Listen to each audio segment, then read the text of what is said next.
Y una de esas veces que el Señor echó fuera a un demonio, la gente empezó a criticarlo. Oh, ustedes se creían que los criticones eran de ahora, nada más. No, eso desde el tiempo de Jesús existían.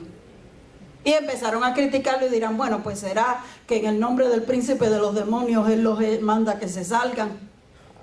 Porque eso no puede ser, nadie puede hacer eso. Entonces Jesús les dijo, bueno, fíjense, ahora yo les voy a explicar a ustedes un concepto, pongan atención. Un reino dividido contra sí mismo no puede permanecer. Ahí el Señor está explicando cosas que son así. Un reino no puede estar dividido contra sí mismo porque entonces no va a permanecer, se va a desbaratar. Si yo hiciera esto por el príncipe de los demonios, entonces los demonios no están en unidad. Y se va a desbaratar su reino, así que eso no es lo que está pasando. Pero si yo por el dedo de Dios, yo echo fuera este demonio de aquí, entonces el reino de Dios ha llegado a ustedes. Aleluya. Glory, glory, glory, glory. Cuando tú puedes echar fuera un demonio, el reino de Dios ha llegado. ¿Sabes que tú y yo podemos bajar el reino de Dios a la tierra? Cuando nosotros podemos utilizar esa autoridad que el Señor nos dio, que leímos al principio que el Señor le dio la autoridad a los discípulos para que ellos fueran y echaran fuera a los demonios. Ahora, entre paréntesis, les voy a decir un secretito. La explicación que Jesús dijo, un reino dividido contra sí mismo no puede permanecer, es una de las tácticas que el diablo utiliza en muchas iglesias. Si él puede poner división entre la gente, él divide la iglesia no permanece, se destruye. Si él puede poner crítica, y a mí no me gusta lo que están haciendo, y yo no estoy de acuerdo con esto, y esto no se debía de haber hecho así, a mí no me gustó lo que dijeron, todo ese tipo de pensamiento que ustedes posiblemente muchas veces lo oyen. Si el enemigo logra que eso se meta en la iglesia, él destruye la iglesia. Por eso es que nosotros tenemos que abrir los ojos. No podemos darle chance al enemigo de meterse por ningún sitio. ¿Qué dijo el Señor que quería de su iglesia? La unidad. Señor, oró el Señor ya en sus últimos días por sus discípulos. Te pido por esto que tú me has dado, que sean uno como tú y yo somos uno. Dios quiere que la iglesia marche unida, porque el Señor sabe que donde hay unidad hay poder y hay fuerza. Donde hay división se desbarata todo. Pero ahora vamos a lo que estamos hablando hoy. Eso era nada más que algo extra. Lo que estamos hablando hoy es que el Señor le dijo, si yo hago esto por el dedo de Dios, entonces el reino de Dios ha bajado a ustedes. Dios espera que su iglesia sea una iglesia poderosa. Dios espera que su iglesia sea una iglesia que tiene autoridad sobre el reino de las tinieblas. Y por eso es que le dio esa autoridad a los discípulos. Cuando los envió a predicar, le dijo, les doy autoridad sobre todo demonio y sobre toda enfermedad. Ustedes van a ir y van a predicar, pero también van a ir y van a tocar a los enfermos para que se sanen y van a echar fuera demonios, que es lo principal de todas las cosas. Y una vez el Señor estaba en un monte orando y trajeron un muchacho que estaba endemoniado. Pero como el Señor estaba arriba orando, el Señor que trajo a este muchacho le pidió a los discípulos que hicieran algo por él. Y ellos trataron de orar, pero no pudieron. Al fin del rato baja el Señor y el Padre entonces se acerca a Jesús y le dice, traje mi hijo para que oraran por él, pero tus discípulos no pudieron. Si puedes hacer algo, ayúdanos. Ya él estaba dudando en su fe. ¿Ves? Cuando él vino con la fe, pero cuando vio que los discípulos oraron y no lograron nada, ya estaba pensando, ¿podrá Jesús hacer esto? ¿Qué sucedió en esa historia? Dice el Señor que Jesús se enojó con los discípulos. Lo primero que él hizo fue un regaño para los discípulos y les dijo a ellos, no estamos hablando de la gente de afuera, a sus discípulos que él escogió, le dijo, generación incrédula y perversa, ¿hasta cuándo yo voy a estar con ustedes? Tráiganme ese muchacho acá. Se enojó Jesús. Mire, eso es cierto, lo dice la Biblia, yo no me lo estoy inventando. Se enojó Jesús con sus discípulos porque no pudieron echar fuera un demonio. Dios espera que cada uno de nosotros, discípulos de Jesús, ¿cuántos son discípulos de Jesús? Cada uno de nosotros cuando se presenta la situación, porque mira, a veces nosotros decimos, bueno, es que tengo que prepararme. Pero si hay una emergencia, hay que actuar ahí. En el momento que este señor vino con su hijo, Jesús no estaba presente, los que estaban eran ellos. Y hay veces que te van a traer una persona a ti. Y tú vas a decir, ay, espérate, voy a esperar que llegue la pastora. Es a ti, eres tú, te lo trajeron a ti. Tú tienes que tener la autoridad del Señor que el Señor le da por la palabra a sus discípulos. Si eres discípulo de Jesús. Y tomar esa autoridad y decirle, en el nombre de Jesús, suelta a esa persona y déjala libre ahora mismo. Y el demonio se tiene que ir. El demonio tiene que obedecer al mandato. Entonces Jesús reprendió al demonio, el muchacho quedó libre, pero los discípulos se quedaron. Y después que se fue todo el mundo, se acercan al Señor y le dicen, Señor, ¿por qué nosotros no pudimos hacerlo? Y Jesús le dijo, por su poca fe. Pero este género no sale si no es con oración y ayuno. Estamos mirando aquí 3 cosas. Primero, la fe. ¿Tienes tu fe que Dios puede hacer obras milagrosas? Amén. Me acuerdo una vez que un predicador, un evangelista, contó esta anécdota que le sucedió a él mismo. Él predicaba y oraba por los enfermos. Y estaba dando una campaña en un sitio y se había anunciado que el Señor lo usaba y que él oraba por los enfermos, y habían venido diferentes personas de afuera para estar en su campaña y recibir la administración y la oración. Y dice que cuando él estaba allá, cuando subió para predicar, vio que habían traído en esa noche una persona en una silla de ruedas. Pero no solo porque estuviera en silla de ruedas, sino porque estaba toda jorobada la persona y los pies jorobados, no los podía poner ni derecho hacia abajo, y las manos todas torcidas, los dedos torcidos. Y él dice que él lo miró, porque estaba en el mismo centro, ahí, ¿sabe que como está en una silla de ruedas no se puede incluir en la banca? Está ahí bien visible. Y él lo miraba, y cada vez que lo miraba se le disturbaba su mente y decía, ay Dios mío, esta persona está demasiado mal. Está demasiado mal esta persona. Y seguía predicando y seguía predicando. Y al final, cuando terminó de predicar, y dijo, las personas que están enfermos pasen. Alguien pues empujó la silla de ruedas hacia el frente y le pusieron a la persona ahí. Y él dice que él dijo, ay, yo no sé si esa persona se pueda sanar. La verdad es que no sé si esa persona se pueda sanar.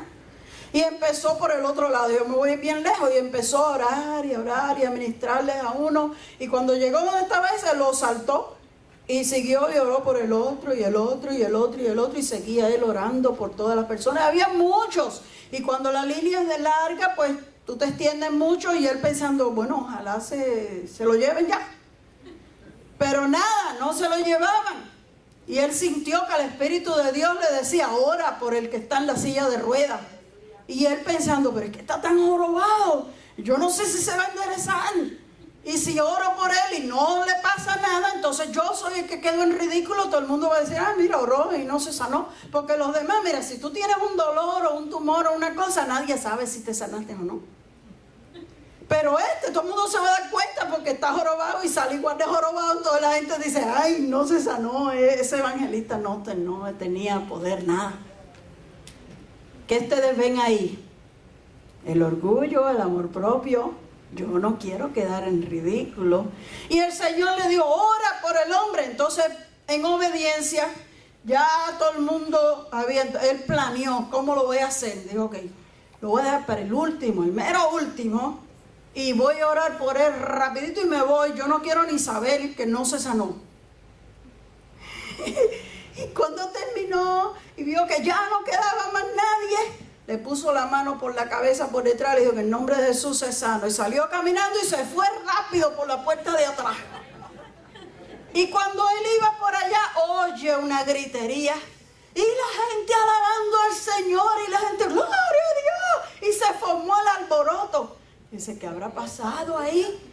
Y entonces Son mi pregunta a uno de los que está, ¿qué pasa ahí que hay tanta gritería? Que se levantó el hombre de la silla de ruedas. El hombre que estaba en la silla está caminando arriba y abajo y tiene sus pies y sus manos derechas.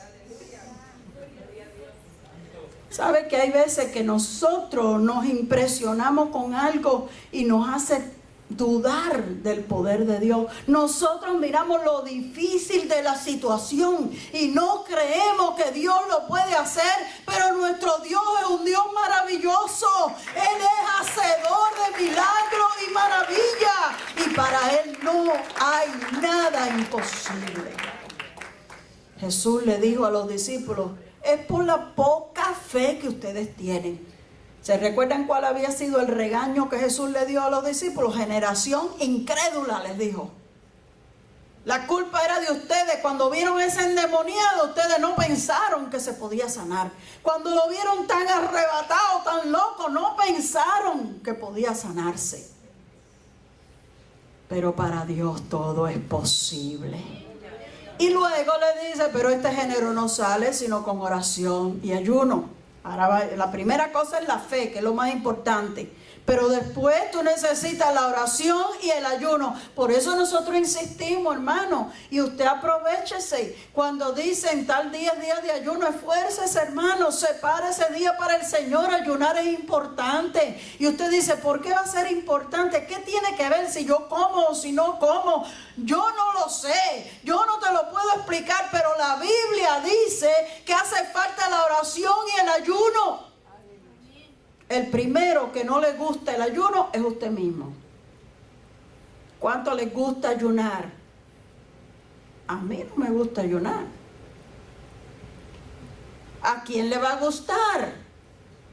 ¿A cuántos les gusta comer? ¡Ah, qué sonrisita! No quisieron decir nada, pero la sonrisa me lo dijo todo. Oh, cuando usted se despierta y usted... le da ese olorcito de ese café, cuando usted huele ese bacon que se está cocinando, usted dice, oh, wow, está bueno hoy, qué rico. Pero para ayunar tú tienes que sacrificar tu cuerpo. Y aunque tengas mucho deseo, tú tienes que esforzarte, decir, no, yo lo voy a hacer en obediencia a Dios. ¿Se acuerda lo que hablamos de la obediencia al principio? ¿Cómo obedecen los ángeles? No le dicen, ay Señor, pero es que no me gusta mucho el desayuno. Mire, yo dejo de comer mejor el almuerzo, pero el desayuno lo tengo que tomar. Hay quienes dicen, yo ayunaría, pero por lo menos me tomo la tacita de café primero y después te ayuno el resto del día. Y hay algunos de nosotros que discutimos con el Señor, ay Señor, pero es que... no puedo, mira, después me va a dar dolor de cabeza, luego voy a tener el estómago ahí dando gritos todo el día, no voy a poder hacer lo que tengo que hacer, pero la palabra de Dios dice que hace falta, y en obediencia a Dios, aunque mi cuerpo no quiera, aunque mi mente lo rechace, yo tengo que poner mi cuerpo en sujeción, decía el apóstol Pablo. No, yo golpeo mi cuerpo y lo pongo en sujeción. Yo le digo, cállate estómago, no me importa que tú tengas hambre, yo hoy voy a ayunar para el Señor.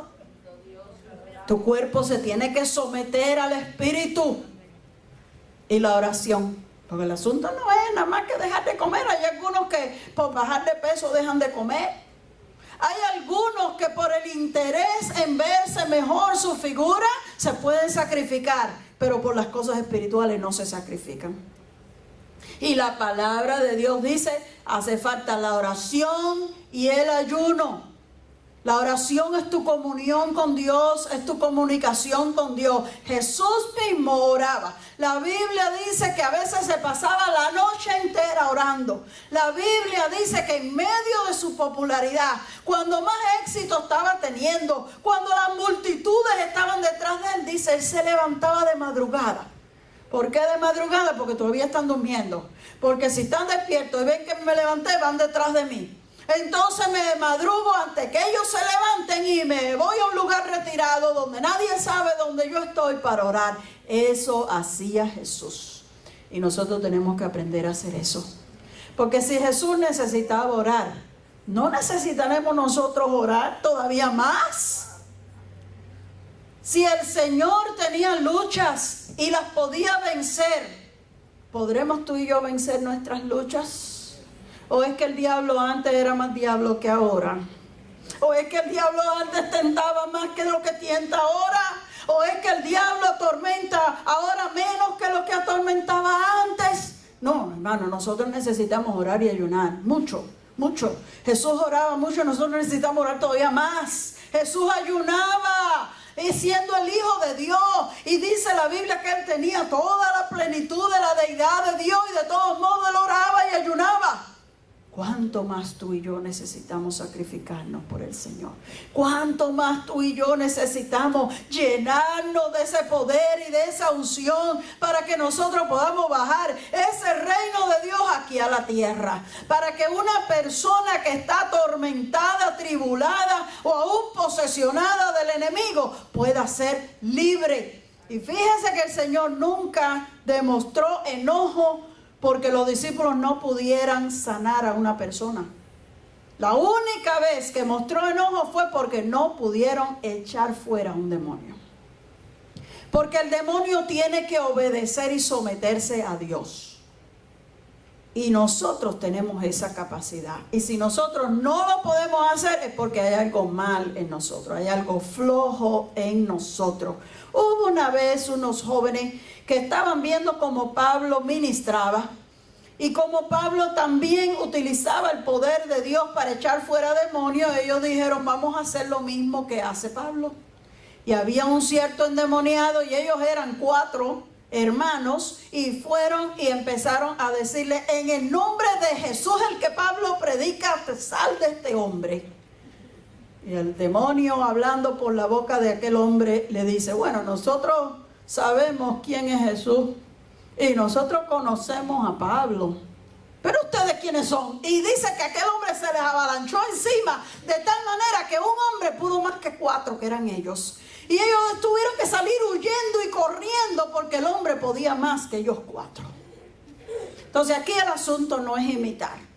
Aquí el asunto no es hacer lo que el otro hizo. Aquí el asunto es que cada uno de nosotros tiene que buscar esa llenura de Dios, esa unción de Dios. Y cuando se presente el problema, se te va a presentar a lo mejor en tu casa o se va a presentar en casa de una persona familiar tuyo o amigo tuyo y tú eres el que estás ahí. No le puedes decir, ok, espérate, yo me voy a preparar y voy a orar y ayunar y la semana que viene yo vengo. No, la necesidad es ahora, hermano. Tú tenías que estar preparado ya para que cuando esa necesidad se presente, tú digas, en el nombre de Jesús eres libre y se va ese demonio ahora mismo.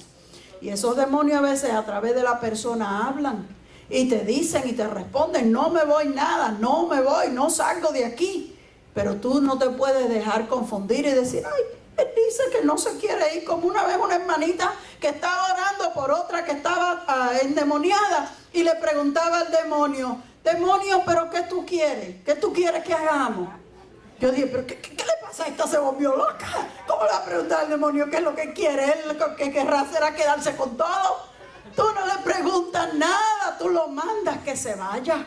La Biblia dice resistir al diablo y de vosotros huirá. En el nombre de Jesús, la palabra dice que esta es la primera señal que tiene que seguir a los que creen, que en su nombre, en el nombre de Jesús, no en el mío, no es en aquel que predicaba Pablo o aquel que dijo el hermano Martínez, en el nombre de Jesús echarán fuera todo demonio. Oh, la iglesia tiene que ser una iglesia poderosa.